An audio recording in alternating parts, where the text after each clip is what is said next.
Hello and welcome you in the course of Probability and Statistics. I am your instructor Hardik Joshi.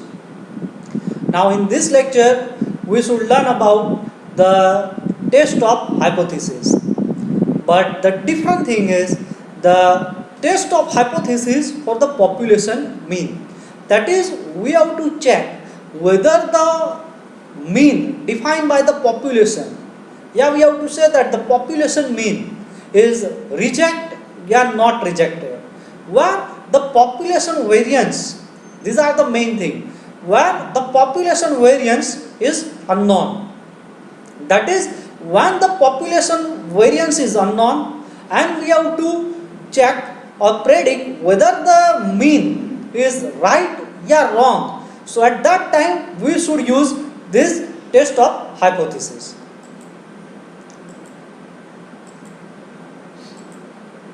So let's start test of hypothesis for population mean where the population variance is unknown, that is not known. So first of all, just quickly we have to see the procedure. So step number 1, now mu x and sigma x square, that is the test parameter. Now is respectively mu x is the mean and the sigma x square is the variance of the population, where this quantity, that is variance, is unknown. Now if mu0, that is mean, is admissible value of the mean, mu0, that is initially what we have to define. Then corresponding to that we have to fit or frame a null hypothesis. Null hypothesis, that is h0, so we have to assume mu is equal to mu0. Whatever initially is defined in the question corresponding to population mean. Whenever we have to admissible say null hypothesis, at the same time we have to frame one alternative hypothesis which are in against of the null hypothesis. Whether the null hypothesis is rejected due to this two-tailed test, that is mu not equal to mu0, one-tailed test, and these are one-tail right test, that is mu is greater than mu0, one-tail left test, that is mu is less than mu0. So these are the very basic steps to define any of the testing of hypothesis. Let's see step number 2. So whatever you have to check whether your null hypothesis is right, it may be wrong. So definitely to check your null hypothesis you have to consider some observation. You have to take some random sample. So definitely we have to consider say few finite random sample. It may be say x1, x2 up to xn, be a random sample of an observation. And now due to this size of the data, it is known as whether it is large sample or small sample. If n is greater or equal to 30, then sample is known as a large sample. Now the third step is a very critical step. Whenever you have to check any of the hypothesis, so definitely at the beginning of the stage you have to predefine what is your level of significance. Either you have to require say 1% accuracy, 5% accuracy, 10%. In rare case it may be required say 15 or 20%. So these are the level of significance is predefined at the beginning of the testing of hypothesis and is denoted by alpha. Step number 4. Now we have to identify the Z statistics. Which Z statistics you have to apply corresponding to your hypothesis. So here our hypothesis, test of hypothesis, where the population variance is unknown. That is variance is unknown, that is we do not know what is the value of variance, that is sigma. So you have to see this Z statistics, nowhere it includes the parameter sigma. We cannot consider Z statistic in such a case it includes the parameter sigma, because right now the variance is unknown. So these are the more suitable because the population mean is given.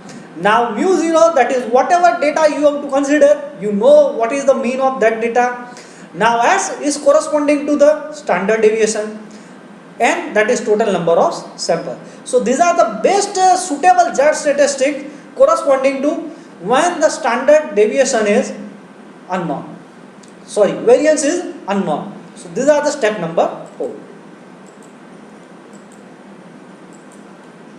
Step number 5.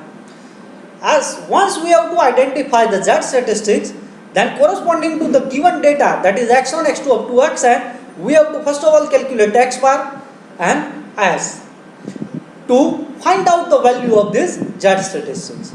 And this value is known as the observed value, that is Z0.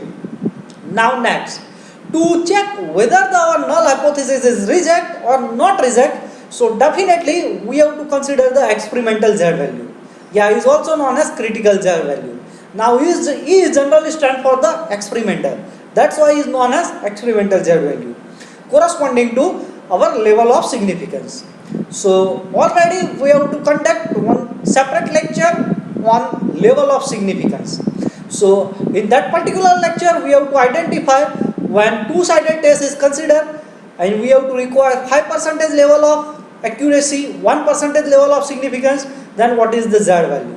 When we have to consider one-sided right test, one-sided left test, what is the critical value corresponding to 1%, yeah, 5% level of significance. And at the last step number 7. Now corresponding to this calculated, that is observed Z value and experimental Z value, we have to give our decision whether it's satisfied the absolute value of observed Z value is greater or equal to experimental Z value, irrespective of any of the case. If this condition is satisfied, then we have to say that the null hypothesis is rejected. If this condition is failed, then we have to say that null hypothesis is not rejected, that is accepted.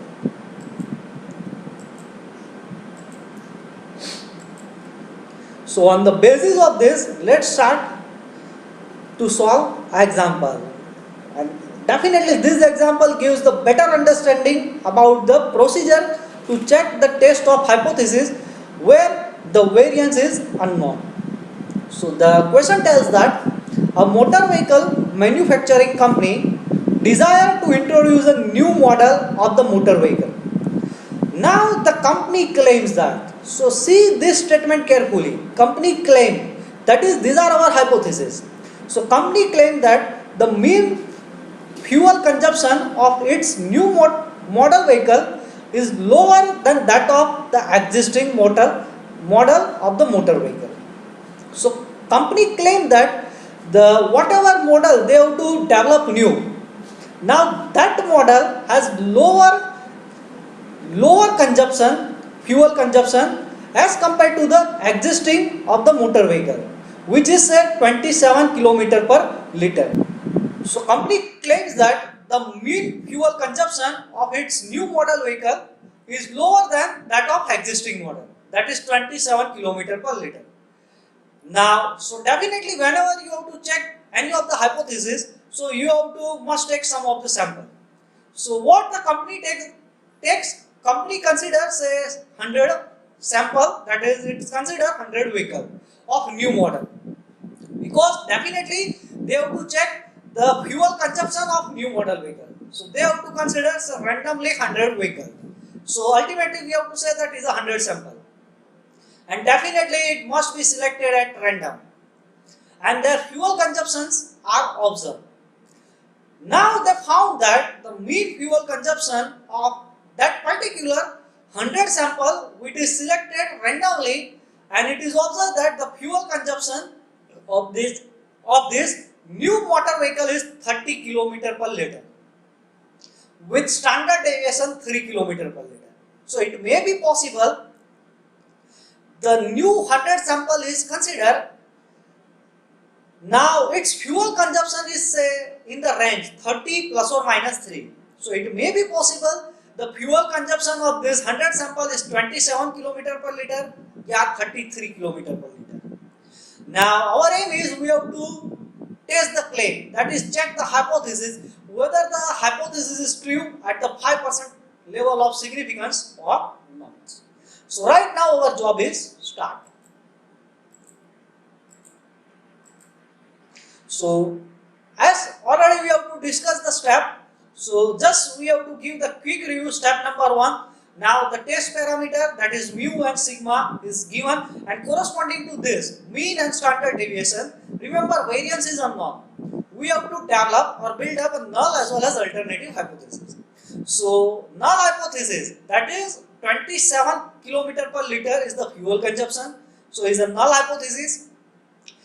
Company claims that they develop a new model and that decrease the fuel consumption. That is the alternative hypothesis is in against of this null hypothesis, and we have to consider is mu is greater than 27.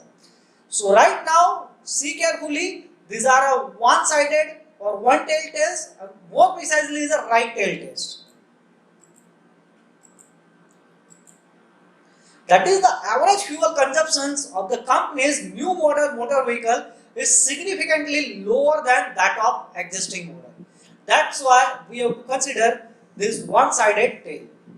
Yeah, in another words, we have to say that the number of kilometer by the new model motor vehicle is significantly more than that of the existing model. Now, step number 2, we have to gather the data, which is already defined in the question. That is, company takes the sample of 100, that is n is equal to 100, and definitely is greater than 30, that's why is known as the large sample. Now the number of data is also very critical or important whenever you have to check your hypothesis. Sometimes your results also depends on the data, how much data you have to consider. So company assume that whatever 100 vehicles they have to consider to test the claim, and now they have to observe the sample mean is 30 km per liter with standard deviation, that is S, is 3 km per liter. Now also it is predefined in the question, that is level of significance is 5%, and already we have to consider or we have to discuss, we have to consider the Z statistics is equivalent to x bar minus mu 0 upon S, that is standard deviation upon square root of n. So it is independent of variance, because right now the variance is unknown. So these are more suitable to test the given hypothesis. So step number 5, we have to calculate the observed Z statistic, that Z value. So just plug in the value of x bar, that is 30. Now these are the mean corresponding to 100 sample, and this 27 is corresponding to on an average, which is already given in the question. Now standard deviation is 3 and 100 sample is taken. So by solving this, we have to get the value of Z statistics is 10. So Z naught is equal to 10. Now critical value. So we have to find out the experimental Z value, and now it is already predefined. We have to consider high percentage level of significance, that is 0.05. Now is a one-sided tail test, and more precisely one-sided right tail test. So already we have to find out this Z experimental is 1.645. If we have to query regarding this value, how we can write down ZE is equal to 1.645, then definitely I will suggest you have to see our previous lecture, say level of significance. In that particular lecture, we have to discuss how we can obtain this value from the Z statistic table. Now last and final step number 7. Here we have to give our decision whether our null hypothesis is reject or not reject. It just only depends on this condition. Modulus of Z observed is greater or equal to Z experimental. If yes, then a null hypothesis is rejected. So what is the Z observed value? So Z observed value is just we have to calculate, and Z critical is also we have to write down here 1.645, and Z observed is 10. So we have to check whether this condition is satisfied or not.